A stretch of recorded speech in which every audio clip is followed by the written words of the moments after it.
నమస్తే అండి, ఛానల్లోకి స్వాగతం. ఈరోజు మన వీడియోలో గజకేసరి యాగం కారణంగా తులారాశి వారు అదృష్టాన్ని పొందబోతున్నారు.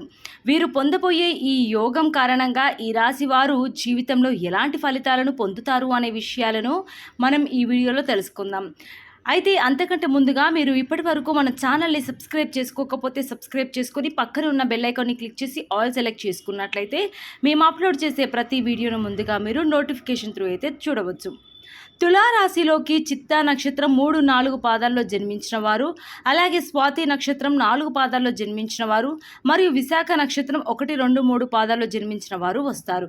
ఈ రాశి చక్రంలో 7వ రాశి. ఈ రాశి యొక్క అధిపతి శుక్రుడు. తులారాశి వారికి మరికొద్ది గంటల్లో గజకేసరి యోగం కలగబోతుంది. ఈ యోగం కారణంగా ఈ రాశి వారికి ఆర్థిక పరంగా ఎటువంటి ఇబ్బందులు ఉండవు. అలాగే ఈ సమయంలో ఈ రాశి గల భార్యాభర్తల మధ్య కూడా అన్యోన్యత ఎక్కువగా ఉంటుంది. ఈ రాశి వారికి సమయంలో ఆరోగ్యపరంగా కూడా ఎటువంటి సమస్యలు ఉండవు. తులారాశి వారికి ఉన్న కుటుంబపరమైన సమస్యలన్నీ కూడా ఈ సమయంలో పరిష్కారం అవుతాయి. అలాగే ఈ రాశి గల వ్యాపారస్తులు కూడా ఈ సమయంలో చాలా అనుకూలంగా ఉంటుంది. ఈ తులారాశి వారు ఏదైనా కొత్త వ్యాపారాలను ప్రారంభించాలనుకుంటే మాత్రం పార్ట్నర్తో వ్యాపారం ప్రారంభించడం మంచిది. అలాగే ఈ రాశి వారికి సమయంలో భాగస్వామ్య వ్యాపారాలు కూడా బాగా కలిసి వస్తాయి.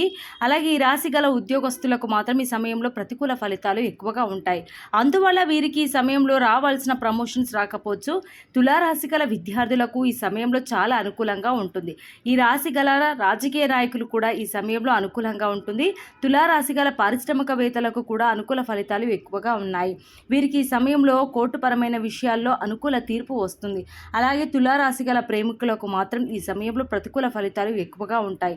అందువల్ల వీరు ఈ సమయంలో తగిన జాగ్రత్తలు తీసుకోవడం మంచిది. ఈ తులారాశి గల వారు ఎవరైతే చేపల చెరువుల వ్యాపారం చేస్తున్నారో వారికి ఈ సమయంలో వారు చేసే వ్యాపారంలో అధిక లాభాలను పొందుతారు. సో చూసారు కదండి, మరి గజకేసరి యోగం వల్ల తులారాశి వారికి రాబోతున్న అదృష్టం ఏంటో తెలుసుకున్నారు కదా. మా వీడియో నచ్చితే లైక్ చేయండి. మరో చక్కటి వీడియోతో మళ్ళీ కలుసుకుందాం. నమస్కారం.